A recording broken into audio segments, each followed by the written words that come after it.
Assalamualaikum warahmatullahi wabarakatuh. Hari ini kita akan melanjutkan materi kita. Kita sudah memasuki bab baru, yaitu bab 12. Coba buka bukumu halaman 135, yaitu alat-alat petik. Alat-alat petik. Nah, yang kita pelajari pertama itu adalah mata dan kacamata.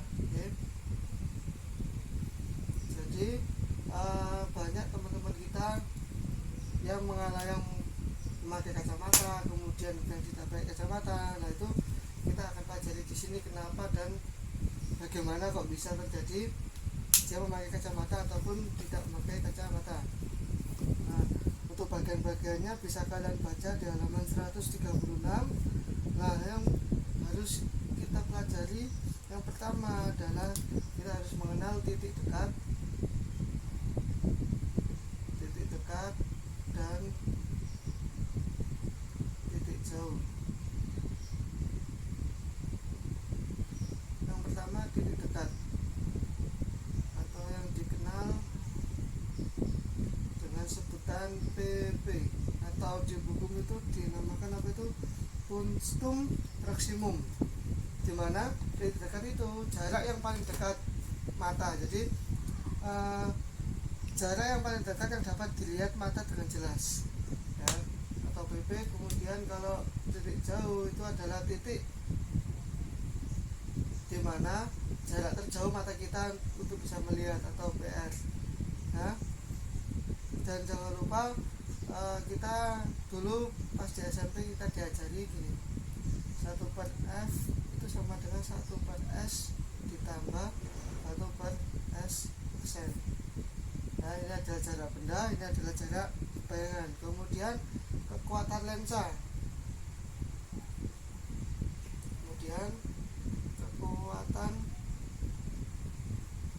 atau P itu sama dengan 1/F, ini dalam meter, atau kalau dalam senti itu P sama dengan 100/F, ya, ini dalam sentimeter.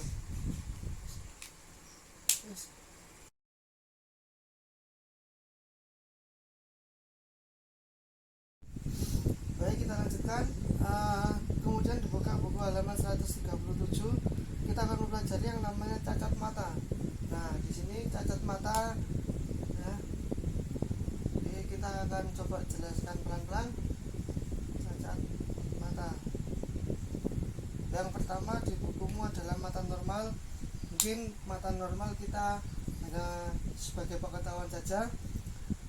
Dikatakan mata normal jika kita titik dekatnya 25 cm. Jadi kita bisa melihat benda dengan jelas, minimal itu 25 cm dan maksimal itu tidak terhingga, atau titik jauhnya tidak terhingga. Jadi mata kita itu normal, sejauh manapun kita bisa melihat benda dengan jelas, maka kita tidak perlu memakai kacamata.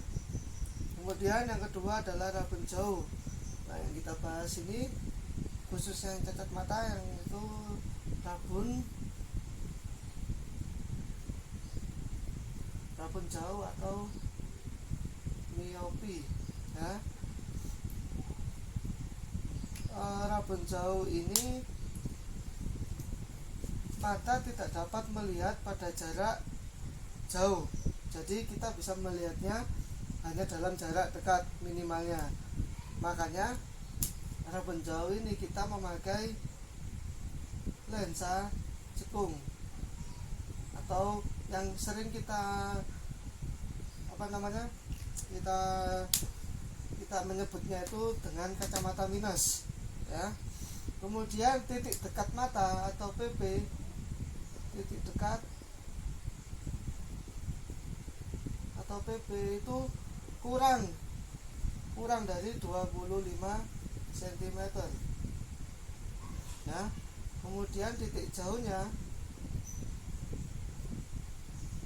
atau PR itu ya kurang dari tak terhingga juga.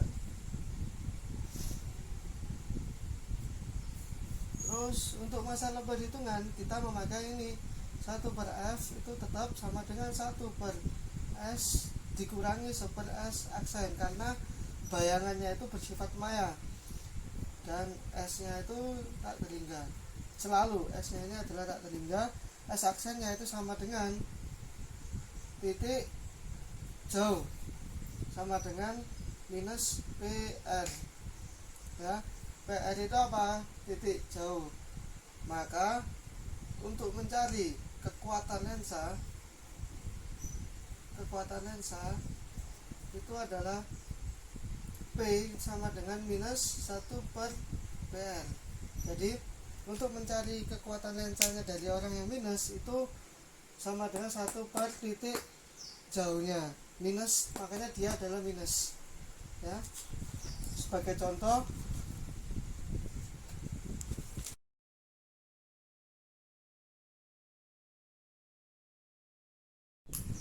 sebagai contoh coba buka halaman 139, contoh soal 12.3 ya. Di situ seorang mata dekat hanya dapat melihat paling jauh. Berarti kalau ada kata-kata paling jauh itu dinamakan titik jauh. Diketahui titik jauh itu tadi apa? PR itu sama dengan 100 cm. Berapa ukuran kacamata yang diperlukan agar ia dapat melihat benda jauh seperti mata normal? Berarti yang ditanya adalah P atau kekuatan lensa. Berarti kita jawab ya. Kita memakai kita harus tahu fokusnya dulu. Jadi kita pakai 1/f sama dengan 1/s dikurangi 1/s aksen ya. Jadi 1/f itu sama dengan 1/s nya tadi kalau dia rabun jauh dia tak terhingga, dikurangi 1/s aksennya kita adalah ini 100. Nah sini 1/f sama dengan 1 per tak terhingga itu sama dengan 0, yaitu di matematika min 1/100. Jadi f nya sama dengan 100 minus 100 cm ya. Kemudian kekuatan lensanya berapa? Berhubung kita pakai cm, maka kita harus pakai yang 100. Berarti P sama dengan 100 per F ya. P sama dengan 100 per min 100 sama dengan minus 1 dioptri ya.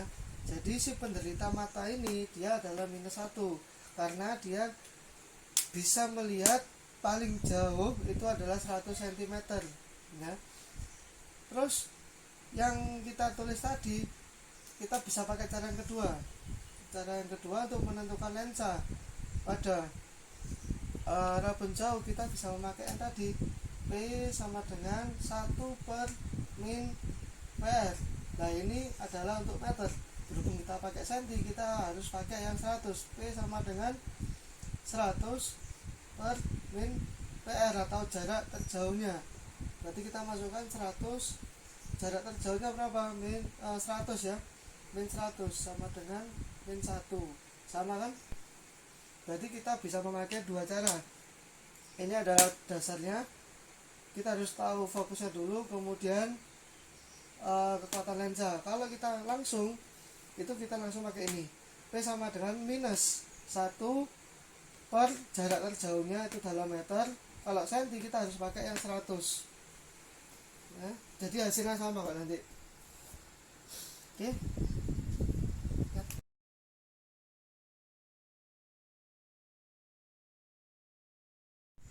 Baik, untuk cacat mata berikutnya buka halaman 138. Dimana poin C itu apa? Mata rabun dekat atau rabun dekat. Rabun dekat ini adalah hipermetropi ya. Pengertiannya apa? Rabun dekat itu mata kita itu tidak bisa melihat pada jarak dekat ya, jarak seperti ini atau kurang dari 25 cm, jarak normal itu tidak bisa melihat, tetapi dia bisa melihat pada jarak yang jauh. Biasanya rabun dekat ini terjadi pada orang tua kita atau orang yang sudah usia di atas 40 sampai 40 atau 50 ke atas, itu biasanya sudah mengalami rabun dekat. Makanya rabun dekat ini biasa kita menggunakan lensa positif ya. Dari perhitungan itu terlihat, maka pasti positif nanti hasilnya. Kemudian titik dekat mata itu lebih dari 25 cm, dan titik terjauh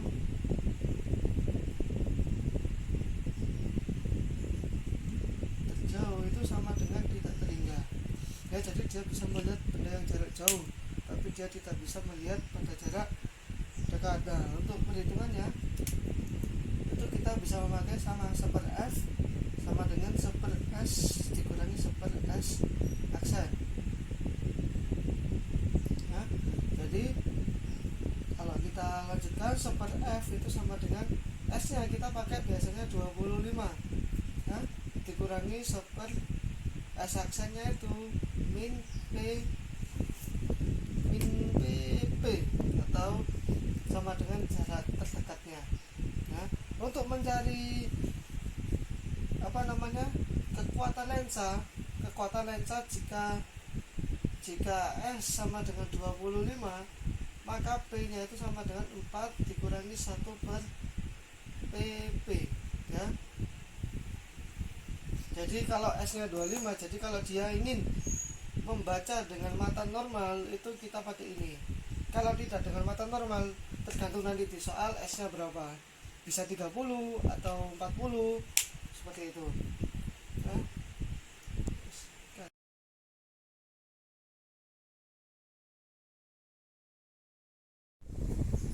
Baik, untuk contoh soalnya coba dibuka halaman 141, soal 12.10 ya, 10 halaman 141. Oke, seorang penderita rabun dekat tidak bisa melihat dengan jelas benda yang lebih dekat ya. Jadi ada kata-kata benda yang lebih dekat dari 150, berarti dia adalah titik dekat. Diketahui berarti berarti PP, titik dekatnya sama dengan 150 cm. Ia ingin membaca normal, berarti kalau normal berarti S nya sama dengan 25, itu pasti ya, 25 cm karena itu adalah jarak mata normal. Berapa kekuatan lensa mata yang harus dia pakai? Berarti yang ditanya adalah P.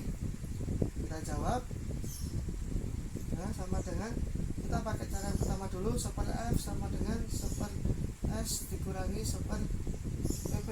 Kita langsung saja kita masuk di sini. 1/f sama dengan 1/s nya kita pakai 25 dikurangi 1/150 ya. 1/f ini berarti kita pakai, kemarin sudah, berarti kita pakai 150 ya. 150 ini 6 kali 1, 1/f sama dengan 5/150.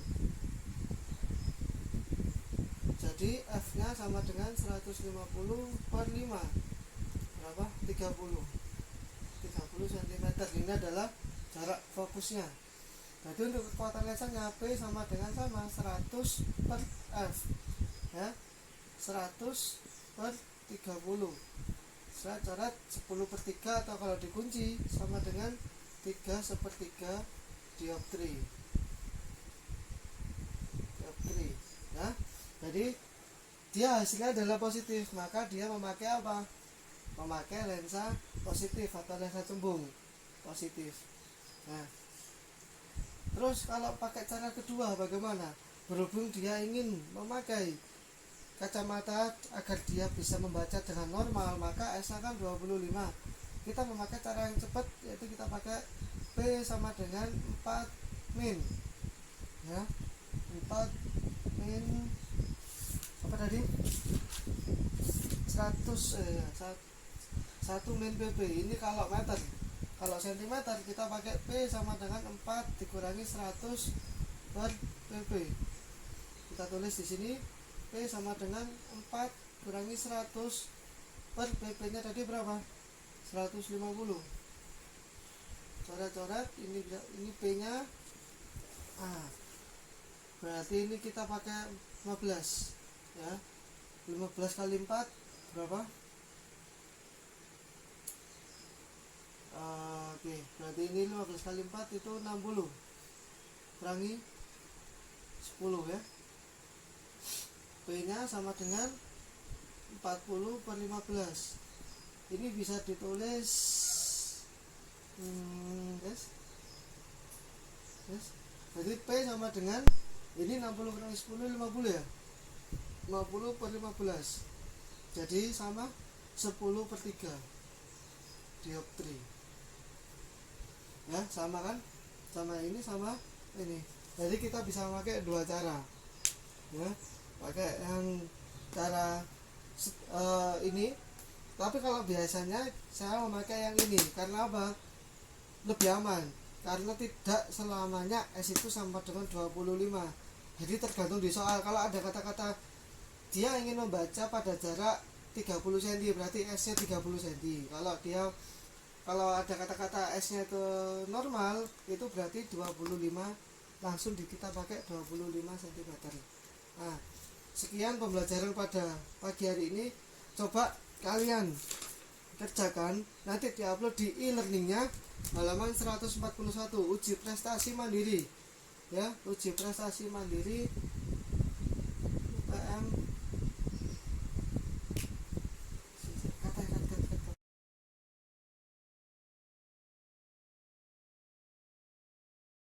Sekian pembelajaran pada pagi hari ini.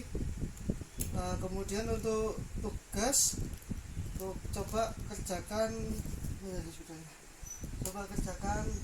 tugas ya, uji prestasi mandiri 12.1 nomor 1 sampai 4 ya, dikerjakan di e-learning format PDF. Jadi dikerjakan, ditulis seperti biasa, diketahui, ditanya jawab, difoto, kemudian dimasukkan ke Word sampai format PDF. Jadi diupload di e-learning. Uploadnya di e-learning. Nah, ini sampai kapan? Untuk kelas 11 IPA 3, berhubung jadwalnya hari ini Senin, maka pertemuan berikutnya batas akhirnya yaitu pada hari Kamis ya. Untuk 11 IPA 2 jadwalnya hari Selasa dan Jumat, maka maksimal hari Jumat. Begitu juga untuk 11 IPA 1 jadwalnya hari Kamis, maksimal hari Jumat ya. Saya tunggu upload e-learningnya pada hari-hari tersebut, jamnya sampai jam 3 sore. Maka tidak jika melebihi itu maka saya anggap tidak menggunakan tugas ya. Jadi sekian pembelajaran pada pagi hari ini. Kalau tidak ada yang ditanyakan, kalau ditanyakan bisa via WA atau yang lain. Kita akhiri. Assalamualaikum warahmatullahi wabarakatuh.